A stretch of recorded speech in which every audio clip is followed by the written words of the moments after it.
Lovely. So we're going to go in 3, 2, 1.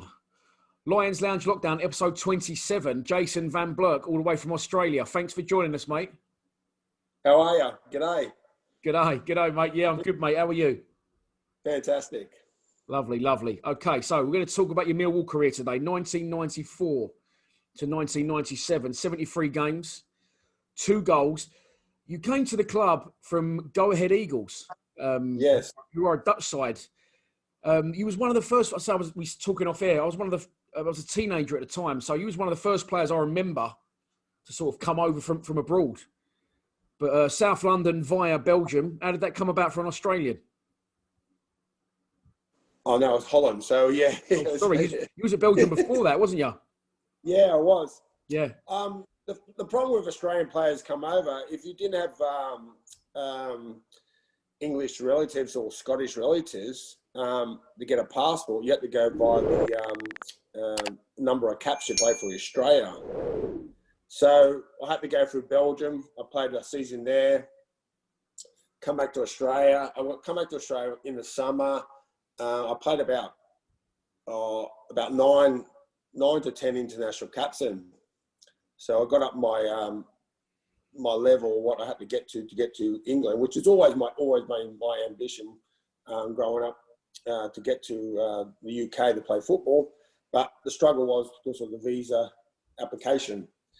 So I went through Belgium, then come back home. Belgium was a difficult time, but it was an educational time. Very cold though. Belgium was very cold. I think one of my first matches was -10. So it was a really deep indication of what's going to happen when you go to Europe. But it was a good learning curve. Then I come back, like I said, played about 10 games for Australia. And then I got a call to come and play for this little Dutch team in Deventer, in Holland, in the middle of Holland. And, I was there for 2 seasons. First season, I played about 10 games and I got injured. I had a broken bone in my foot. And then the second season, I was just fantastic. I scored about 5 or 6 goals. And then after that, I wanted to move on. I played a few more games for my national team, which incurred me to actually get to about 15 caps. And then I was eligible to come to England to play, because there's always, in those days, they didn't want anyone to come into the UK to play. They want the quality, they wanted the level high, which most European teams did. Right. So you had to get this quota. So I was the quota because I didn't have the European passport, because my mum was Australian and my dad was from Zimbabwe, actually. So I didn't have the quota. Then I finally got the quota. And then in the season, I actually had 2 friends. I had Dave Mitchell, who was playing at Millwall. Yeah. And I had another mate called Phil G, who was playing at Leicester. And I said to Phil G, can you give me a trial? He didn't really come back to me. I said to Dave, can you ask the manager at the time, which was Mick McCarthy, can you give me a trial? And Dave asked Mick McCarthy, and Mick goes, yeah, come over. So I come over and had a trial. Brilliant. What was your first impressions of the club in South London? The club was great. Like the atmosphere, the stadium, the new stadium, the Den was just, magnificent. I think we're still training at the old SIG Cup. Yeah, that's right. Yeah. Yeah, the old, that was, just like a shed, really. Wow. We call it a shed in Australia, just like an old, old cricket facilities, but it was lovely. And then but the ground was great. I don't know when it was built, when the time I got there. I don't think year before you got there, yeah. So year before, yeah. So no, the stadium was excellent. Great facilities at the stadium, brilliant.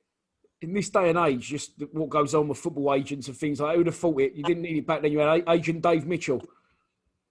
Yeah, you did in those days. You did it off your own bat. It was just ambition and desire, really. Yeah. That was my agent at the time. So then I actually got an agent when I got there. But that was just ambition, because Dave was in an Australian national team with me prior to that. Because prior to for me to go on to Millwall, the year before we had the World Cup qualifiers with Argentina to get to the '96 World Cup, I think. And so I was rooming with Dave Mitchell all the time. So I still see Dave Mitchell today. So that's good to know, mate. I may well tap you up for his contact details afterwards. It's answered a few questions. I have a few questions where why Millwall, why England, and it's all been answered under one umbrella of Dave Mitchell. Did you move in with Dave or as well? Did you lodge with him? No, he's married. Oh, he was married. Yeah, he was married. I was married. I just got married. So okay. No. No. I was 26. I know he was a bit older than me. Yeah, kids and everything. That would have been a bit weird. That would have been a weird shout then, wouldn't it? No. You came to the club. It's a historic time at the club, obviously, for the season you joined the cup run, but there was no fewer, just some random players, well, no fewer than 39 professionals on the books that season. Prior to you actually emailing, I've been thinking about the last couple of days, it was a very interesting bunch of lads at that time. Yeah. Very mixed. Some with some experience, a lot of young players, like you said, Mark Beard, Ben Thatcher, Andy Roberts, a lot of young players as well, very enthusiastic. So it was a great mix of players, and I'm thinking, geez, for those players, we did quite well, for that bunch of players, and that, we had a good run. Yeah. Well, you came to the club, a little bit of confusion. I always remember you being a left winger, but the rumour is you came as a left back, but ended up playing on the left side, more advanced. Well, the thing about the systems, in Australia, we play like a bit more European with like let's call it a 3-5-2. So you play 3 at the back, 5 in midfield, and 2 up front. So basically you play as like a wing back. So when you play as a wing back, you can actually play as a midfielder or a midfielder or back or or a winger. So I think Mick sort of seen in me, because like you said, with 39 players, he could see I was very versatile and I could play anywhere down the left-hand side, which I did that year. The first year I played left back.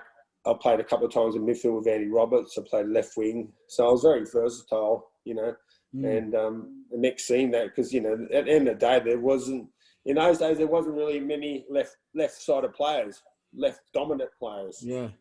Well, funny you should say that, though, because when I looked, we had Mark Kennedy and Ben Thatcher, who would go on to be two of the biggest talents to ever come out of Millwall. But you in that first season, you played 33 times. So you definitely got some game time in, despite, 2 very promising youngsters around it as well.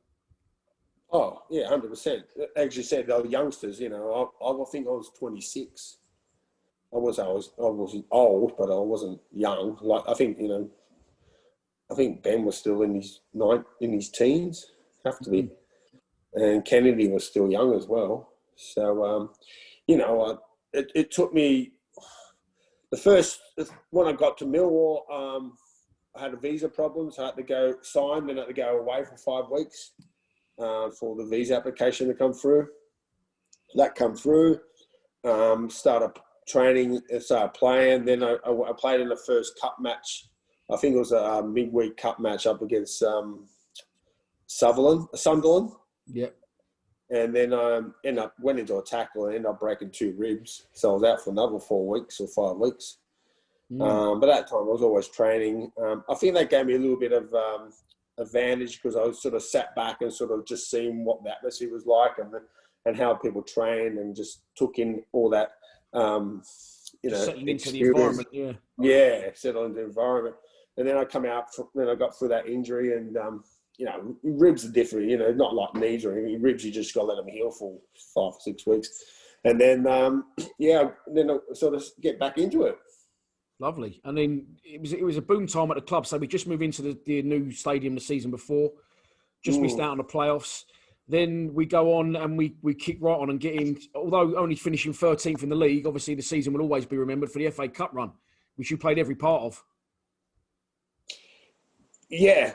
I still think of that QPR game as a little bit of if only, that moment of madness. But, I can remember a few things. I remember the Arsenal game at home. I can't remember the Chelsea game at home, to be honest. They was both sort of uneventful 0-0s. Yeah. What about let's talk about the Arsenal away game? The Arsenal away game. What do you remember that night? You set up the first goal for Mark Beard.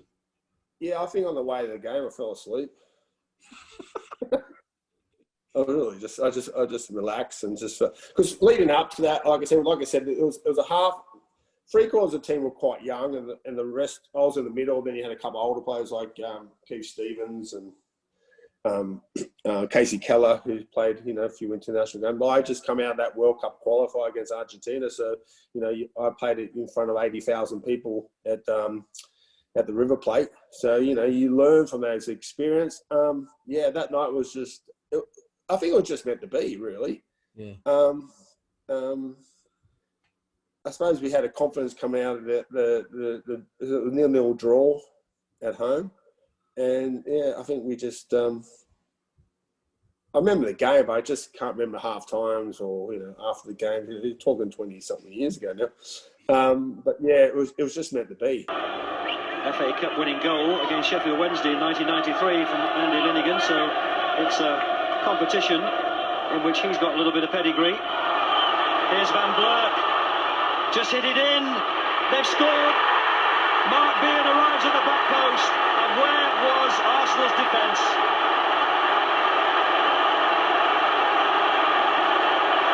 Minutes gone, and the team from Division 1 opened the scoring at Highbury, and Arsenal's woe continues.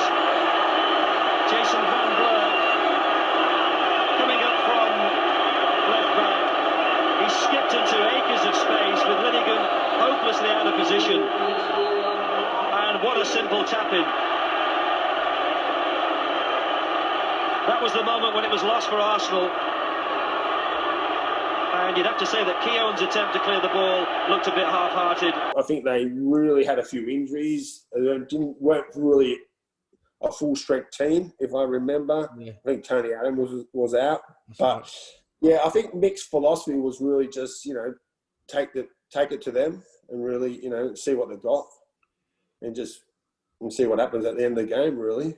Yeah, well, you went on to, obviously, after Millwall to other English clubs. Mick McCarthy was your first manager. What was he like for you, Big Mick? Mick was fantastic, really. He was very... he had a good... he's very dedicated, very professional, I can say. Very professional. Training-wise, very, very, high standards. Being an ex-player, playing for his country. I always, when I was playing five-a-sides, always was on Mick McCarthy's side, for sure, because I've seen him get into a few tackles in the five-a-sides, which I was always happy to be on Mick's side. For me personally, Mick was... the thing about Mick, he had a good offsider, which was Ian Evans. Yeah. And them two worked well together. Good cop, bad cop situation. Yeah. But they do work well together. And for me, that was being put into that environment of English football. And Mick was a calming head, but you knew the standards you had to play with him week in, week out. And, he set the standards, even in training. You turn up and you train hard, and then you turn up on Saturday and you give it all you got. Yeah. So we said there's a big mix of young and old and Australian and American contingent. Who did you get on with? Who were you close to in the squad? Dave Mitchell, obviously. Yeah, obviously Casey Keller. I got on with everybody, really. The atmosphere was good in the change room. Ben Thatcher, Mark Beard. Thatcher was just always joking around and doing these silly things. We've heard a few stories, yeah. Always trying to, stir his, tea with the hot spoon and put on your hair. So you never sat next to him and after training. Casey Keller, John Kerr when he was there. Yeah.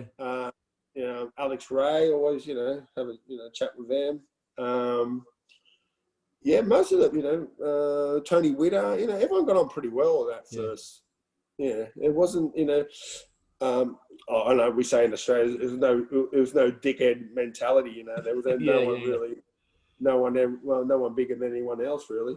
Yeah. Who did you that's probably why we did so well in our FA Cup, because there was no one really better than anyone else. It was pretty much, you know, this is the atmosphere, this is a stand that we set, and you know, this is what you got to, you know, work to every week in, week out. Yeah. Let's talk a little bit more about Dave Mitchell, getting you over, getting you a trial. What was he like? Obviously, still a good mate of yours. He had a fantastic career, didn't he? Yeah, like I said, Dave had an outstanding career. Played for Frankfurt, Eintracht Frankfurt, played for Feyenoord, played for Rangers, Millwall. Then I think he went off to Malaysia afterwards. Yeah, you know, professional guy, Aussie, one of many first generation Australians to go overseas. Obviously, I think he's obviously his parents are Scottish, so he had that visa that can go overseas. But outstanding professional, lovely guy, and you know, like we said, you know, he was just one of the boys. I watched the thing. Funny enough, you should say they had Scottish parents. Because obviously back in the day, when you was at Millwall, there was no social media. There wasn't many interviews on TV, especially. You may have got the occasional player interview in a programme. You know, Dave Mitchell there, he's Australian. Okay, Jason Van Blerk there, he's Australian. Didn't think anymore. I watched a documentary on YouTube, a very old fly on the wall documentary, a Swindon Town one. And there was an interview with Dave Mitchell, and he spoke in a Scottish accent. And it absolutely blew my mind. I couldn't work out what was going on. Yeah. I think he said to me once, I think the best holiday his parents ever had was on the boat from Scotland to Australia for 6 weeks. Just let the kids run around on the boat for 6 weeks. Oh, Jesus Christ. That's a long old slap, mate. So, let's talk about, say, the Arsenal game. We go through, play Chelsea at home again, slightly uneventful. But the replay at Stamford Bridge definitely was the complete opposite of that. Yeah, that was just get your boxing gloves on game. It was just, it was, Stamford, like, it's like chalk and cheese, like Stamford Bridge, compared to Arsenal's ground. You know, Arsenal ground, you walk in, it's all marble, it's all, you know, the floors all heated. It was beautiful. Then you come to Chelsea's ground, it was just like Australia, like I said, in Australia, just like a garden shed, you know. It was just It was like chalk and cheese, and you get out there and the ground's quite open. I think the Millwall supporters, I think down the other end, didn't even have a roof over their end. It was a boxing match. It was just in the end of 110 minutes, was it, or more extra time? Yeah, extra time. Mark Steen put them in front, and then Dave Savage scored the equaliser. Yeah. We spoke to Savo and we spoke to Mark Beard about that night. They just said, you know, when he equalised, they thought he was right. The Millwall fans were on a temporary stand behind the goal. Scaffolding. Yeah. He said he thought it was going to come down with the noise and the atmosphere. Yeah. Oh, look. It's funny how these days when you got this GPS on your back and you can only do, in Australia, you can only do so many, you know, Ks per day, and for these reasons. But I think in those days you just ran till you couldn't run anymore. You just ran till you're empty in the tank. And I think that night I just ran. You know, you just run up and down, and you just worked and just see how it went. You know, and that's just the philosophy we had in that time. You know, we worked hard for each other. Obviously, we had the technical players, we had the players who could play, we had the players, you know, who were quite hard. So we had a good mix, you know. Like you said, we just went out there and just went for it. That's a good ball by Witter to Thatcher. And it's in by Savage. Well, they've well deserved it, Millwall. Really good comeback. Chelsea had the lead for just 8 minutes. Thatcher's cross seemed to be people just waiting to get somebody else to put it in. It fell to Savage and off Karim into the net. 4 defenders there. Came off Sinclair to Savage, and Savage made it 1-1. Mate, it goes to penalties. We win the penalties 5-4. You scored one. I watched them again. I've watched them quite a lot recently, obviously, because we're covering the 90s. But They seem like just the sheer confidence, almost the swagger about you all taking the penalties. Who, me or the whole players? The whole team. of you, but none of you seemed surprised. Even Rhino didn't seem surprised when he stuck one in the stanchion. Yeah. I think I can remember Mick coming out to ask who wanted to take the penalties, and also the thing about we went to penalties against in the World Cup qualifier against Canada before we played Argentina, so I was up to take a penalty there as well. But anyway, we ended up winning it before I actually got to take a penalty. So that atmosphere again, it's all about training. It's all about have you been in that environment before? Which I have, and obviously, Rhino has before. He's played a lot of matches. And Mick asked me if I want to take a penalty. I said, yeah, no problem. So I was, I didn't even stand in the back corner like most of the guys. Please don't ask me. Please don't ask me. But I was fine. Yeah, I was happy to take them. As Jason van den Blerk steps up for Millwall.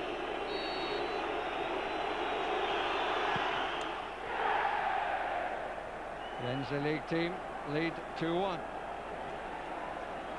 Good penalties so far.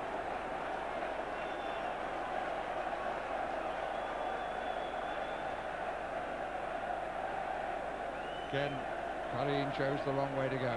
Casey Keller's, of course, the hero. Yeah. Well, you're all heroes, but him to make the final save from John Spencer. And then, do you remember the chaos afterwards on the pitch? Yeah, that was a bit naughty, wasn't it? I think when they went to go and celebrate, about a few Chelsea supporters come over the fence or over this little, well, not fence those days, but little 1 metre high little brick wall, and we turned the leg back to the change room pretty quickly. A couple of players got caught out. I think Dave Mitchell got caught out because he was an ex-Chelsea player. I think Ben Thatcher got caught out as well. I think got a few hits. Ben Thatcher got caught out and he started chasing a few around himself, for a little bit of revenge. yeah. I think Dave got caught out, but the main in the change room afterwards, I can't remember the atmosphere in the change room afterwards. It was just, but I can remember the moments on the ground. It was fantastic, yeah. So it comes to an abrupt end after beating Arsenal and Chelsea. Yeah. You might fancy yourself against QPR, but Damien Webber concedes a late penalty, and that was pretty much it. That was it, yeah. Bit of a slap in the face. Yeah. I played midfield that day with Andy Roberts, really. And I think he hit the post. I think we had a couple of good chances to win it. It was just that moment of, ball into the box, go for a header. I don't know. He was... good player, Andy Roberts, wasn't he? Good player. Yeah, very, very calm for his age and his ability. Yeah, he's a very good player. You're one of those players who never gave the ball away. Gifted on the ball, very calm on the ball. He was a good young talent. And that was his last season at the club. He leaves the 1995-96 season was a difficult one. From the highs of the FA Cup run, we end up getting relegated. You played 46 times that season. So Roberts was gone. And this was a season when I said, we had a lot of players. We had a lot of players again this season, but just some ones that have just gone down in Mill history for being completely random, like we'll get onto later, the Russians, the signing of Uwe Fuchs, Chris Malkin, Gerard Lavin for a lot of money. I thought Malkin was all right. But, there would have been a feeling of expectation around getting promoted. I think we was top of the league at one point. I think we went into... I remember going to that Stoke game. We were top of the league. We're going to Stoke coming up to Christmas. I can't remember. December. And we lost 1-0 at home. Lost 1-0 there. We started off the season very, very well, full of confidence. I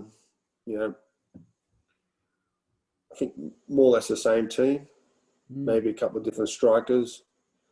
And we started off quite well, like I said. And then all of a sudden we got the bombshell that Mick was leaving. Yeah.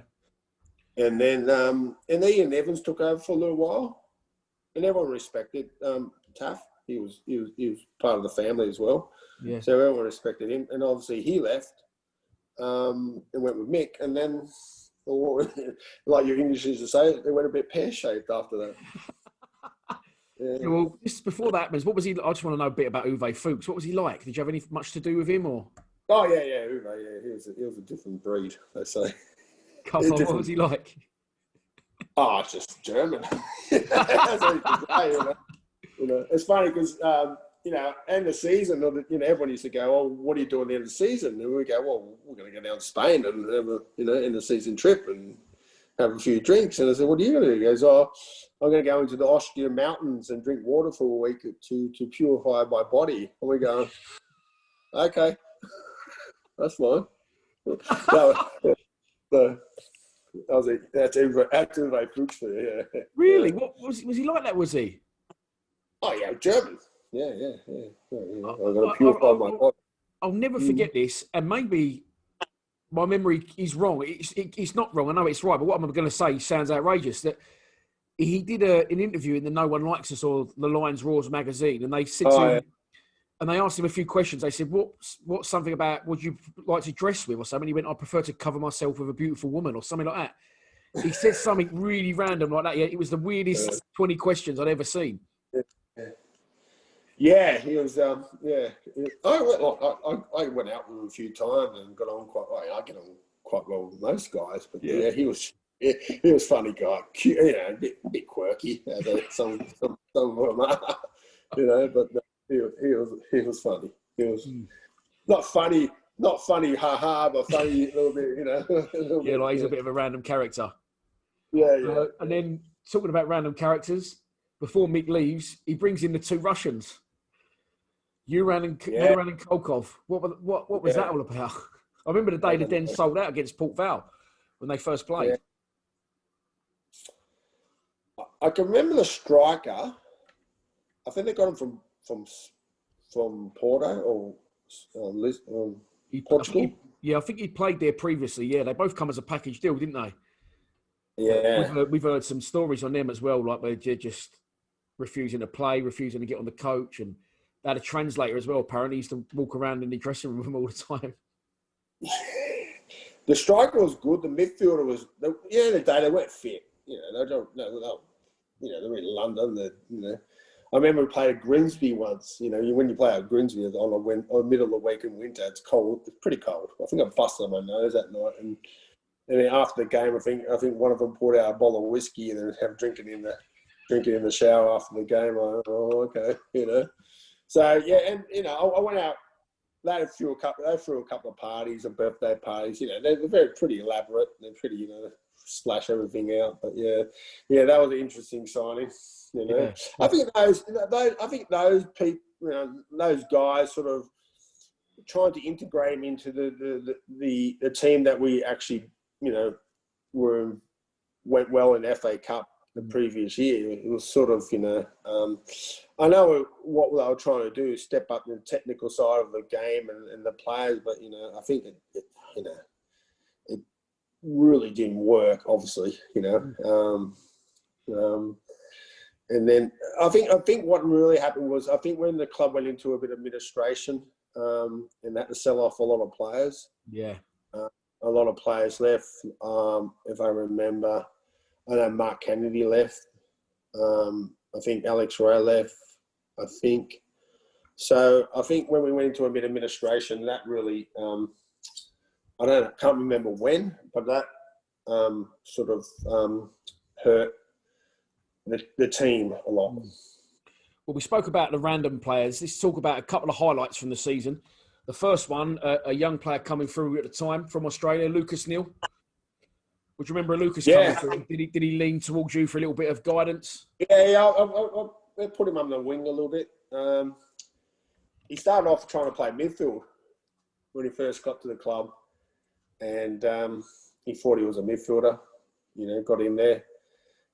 Then they put him right back, and then he ended up playing centre back. So, I took him under my wing. Great guy.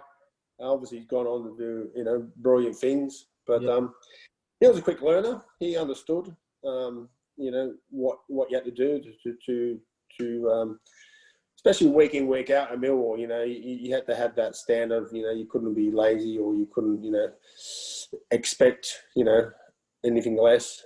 No, he was excellent for when he got there from day one. Yes, it's just like United Nations, isn't it? With the Australians, the Americans, the Russians, and then later on the Scots. So many players in and out the door. It's just a crazy time at the club. The one other highlight that I've managed to pick out from the season is almost an extension of the FA Cup run from the season before. Obviously, we play Everton in the League Cup at Goodison Park. Yeah. Looking like you didn't remember that. Yeah. 4-2. I'll see you look up. 4 goals to 2, yeah. Scott Taylor, a young Scott Taylor scores 2 goals that night. That was a good game actually. Yeah, Scott Taylor, little striker. Am I right? Yeah, little striker. Yeah, he's come on fire that night. Quick win at Everton. Yeah, 4-2 win 4, score 4 at Goodison Park. That's no mean feat, is it? No, of course. It was. That first year was just, to play against all those top players, it was just unbelievable. Unbelievable. So, Mick leaves February 96. Jimmy Nicholl eventually comes in. What was he like for you, Jimmy Nicholl, as a manager? Can I pause now? You can swear if you want. You can swear if you want. Look. I don't know. I think that the history tells it. I don't think it was right for the club, really.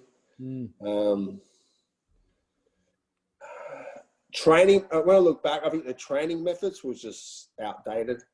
He wasn't, obviously a good player. He played a lot of times for his country, for Man United, but technically, and the players he brought in as well, a lot of them from Wraith Rovers. Jason Dare. He played in your position, Jason Dare. He's possibly one of the worst players ever to play for. Well, he was one of the worst players to ever play for the club. Yeah, and he brought assistant coach in as well. I can't remember his name. But yeah, technically it wasn't really, because when I come from Holland and how they play football and how they prepare for games, and then you have Mick McCarthy, who was more or less very experienced coach, very preparation for games are very high standards, and they brought this, they brought Jimmy Nicholl in. It wasn't on the same level. Yeah.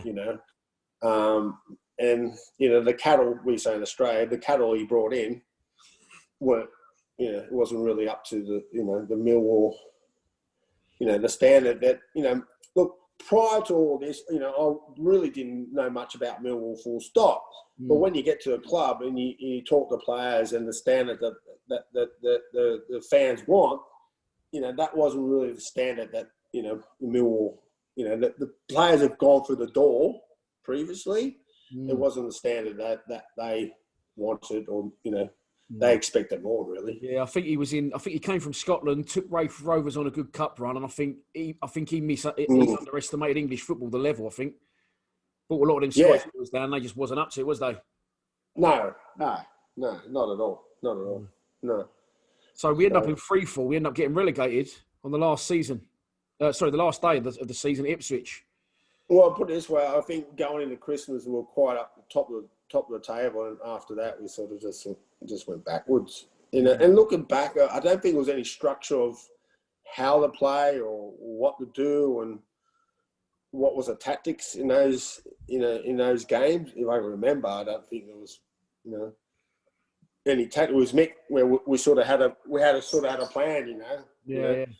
He used to like trying to pressure high all the time, and get the ball in the half, and old school, a little bit old school English style, but get the ball in the half, and but sometimes when that's the first 20 minutes, and the second, and then after 20 minutes you could play a little bit more football. But, and when Jimmy came in, it wasn't, the tactics weren't really there, really. Yeah, it was a lot off the cuff.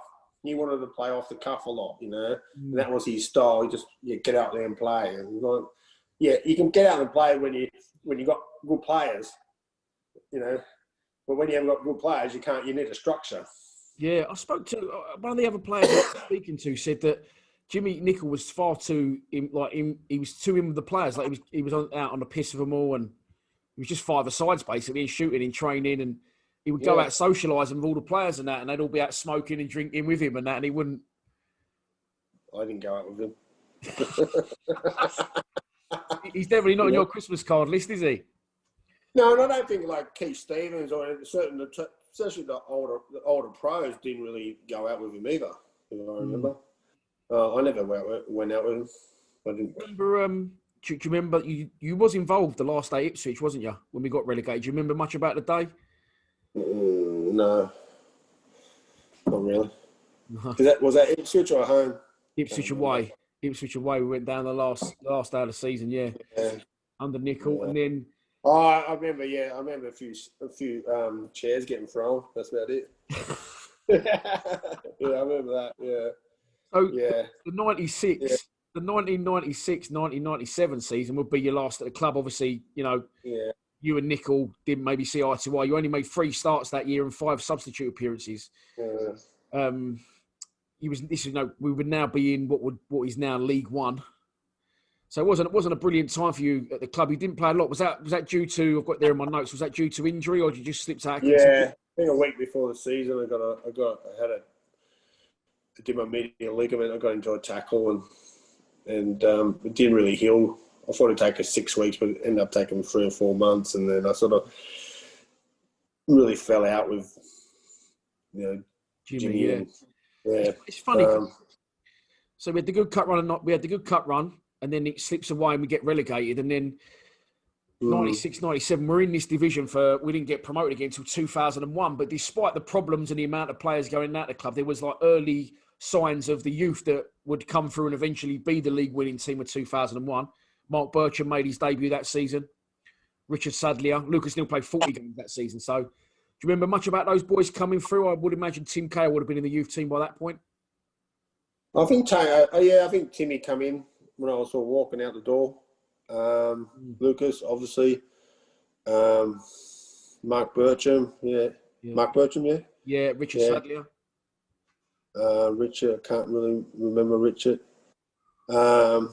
Like I said, it was Millwall has always been. I think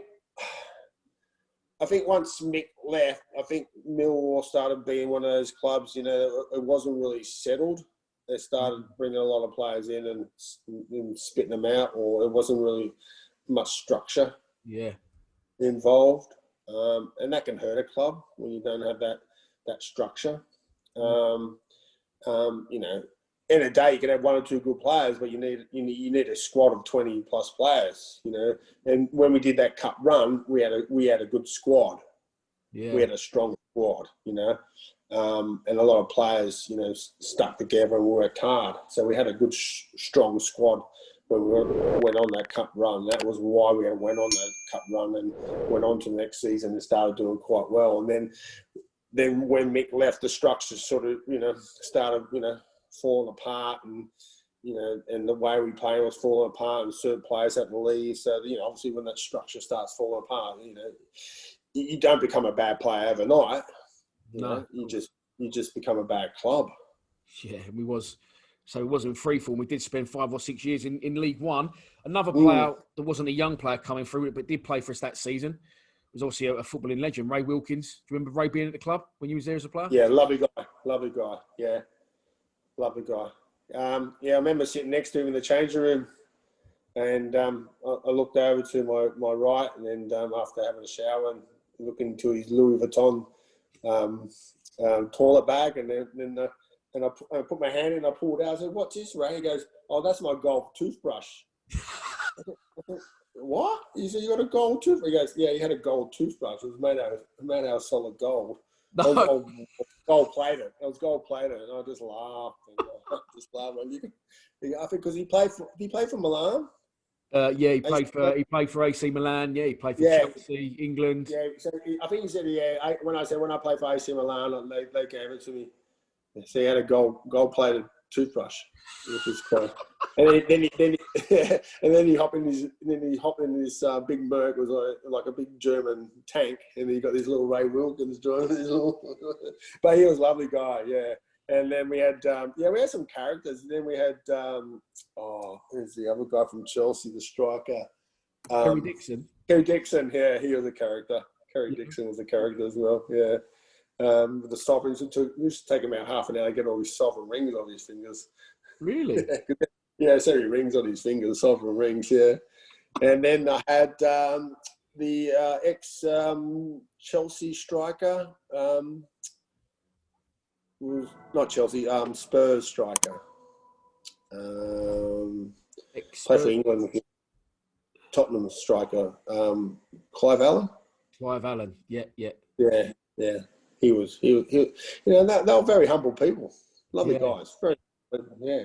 That's the amount of players. I wonder how many players actually, from your point when you started to when you left, how many players come through the door of how many different nationalities? It must have been unbelievable. Yeah, like I said, it was just, like I said, going back to my conversation, the structure was great. We had these players and that was it. And then all of a sudden, all these other players started coming out. The head was spinning, you know. The head was spinning. Especially coming from Holland, because most of the guys in Holland was more, they grew up together and they were very young team and they played a system and they stuck to this system and the system really worked for them and a lot of their players went on to become, you know, high professional players. I played with a guy called Paul Bostel, who went on to play for Man City and for Holland. Yeah. You know, he won the UEFA Cup with Feyenoord. So, So, like I said, you know, the structure sort of went out the door when McCarthy left. Well, eventually, mate, you went out the door at the end of the 96-97 season. On a free transfer. Now, this is for the younger viewers who are going to go, pardon? You left a League One club who finished mid-table to join on a free transfer at Man City. Yeah. I mean, no disrespect to you or Man City. They wasn't the force they are now, but still a massive club. How did that come about? And you obviously knew it was your time to move on. Wasn't working out under Jimmy Nicholl. Yeah, like I said, it wasn't working out. Majan at the time, you know, obviously touted me around. What, Dave Mitchell? No, this one was Barry Silkman. So, like I said, I was left-sided player. There wasn't many around, and then I think Man City was a big squad. I think Frank Clark needed, you know, versatile player down left, and actually went up there for a trial. Actually, I didn't go up there. I think I went to Sheffield for a trial. You know, I went for I played in the Resis a couple of times. So, you know, in those days it wasn't a done deal. You had to actually go and have a trial and, you know, see what they think. So I went there and the thing about I was always a visa player, and I don't understand people understand. So when you become a visa player, you have to play 75% of the games. Yeah. So what happened with my last season at Millwall? My visa ran out. I basically would have to go home. That's a lot of pressure, isn't it, on a player, not just to perform on the pitch, but if you don't perform, you could be out of the country. Yeah. Oh yeah, I was walking out the door. Yeah. Really. And the thing about the stress I was under to try and perform under Jimmy Nicholl was just, it wasn't working because it really, I wasn't, when I first got there on the Mick, it was just, you know, I was enjoying my football. And then the second season, because of what happened regarding, you know, the financial size of the club, and then the third season I got injured, and then I didn't play my games. I was basically, then that season I was going home. At the time, excuse me, my wife was working for a company, and they basically sponsored her for a visa for 2 years. So I went off the back of her visa. Oh, nice. Yeah, so that turned around. But, it was stressful times that last season I was there at Millwall. Injury-wise, playing-wise. And then I got a sort of a golden opportunity to go up to Man City, which, you know, you're not going to knock back, are you? You know, there's big clubs and there's big clubs, you know, and Man City was, you know, is a big club. And after that, you went on, you had a very good time of things at West Brom, but wrapping up your Millwall career, I always ask this question at the end, probably your standout memory for your time at Millwall, if you could pick one. Oh, I think looking back, I had a lot of good memories. I think it was a good baptism of fire when I first got there. Even when I played at Arsenal at home, I remember halfway through the game, I was up towards middle of the park, and I think Alex Ray said, he was playing midfield, goes, "What are you doing up next to me?" And I turned around, I was bottom corner, was a big fight with Millwall supporters and Arsenal supporters, and I went, "Oh, geez." So there's a lot of good memories, funny memories. I think we played Birmingham one year. I think we were 2-0 down, and I think we ended up having a 2-2 draw up at Birmingham. Yeah. Got back to the bus, and the whole bus was just smashed in. 6 or 7 windows, the back windows were smashed in, and going back down the motorway in our jackets, freezing cold, of course, after the Birmingham supporters. And I think we played them the next time at home. I don't think many supporters turned up for them. And I think they wanted revenge. So it was a quirky time. We had a couple of incidents. Look, I think just being at Millwall was just highlight, full stop. So I can't really pick out a moment. I think it was just a great moment just to actually play for Millwall, full stop. Yeah, it's brilliant. Especially coming from Australia. It's different when you actually, you're born and bred in England, but actually coming from Australia, and how many Australians. And the good thing about it, a lot of Australians have played for Millwall, which is great. It's a good, a good breeding ground for up and coming players. Yeah, definitely. I'll finish with a question. If you go out tomorrow with 3 of your ex-teammates, the vast amount of Millwall teammates we've discussed, for one last drink, 3 teammates from Millwall you can take with you, who are you taking?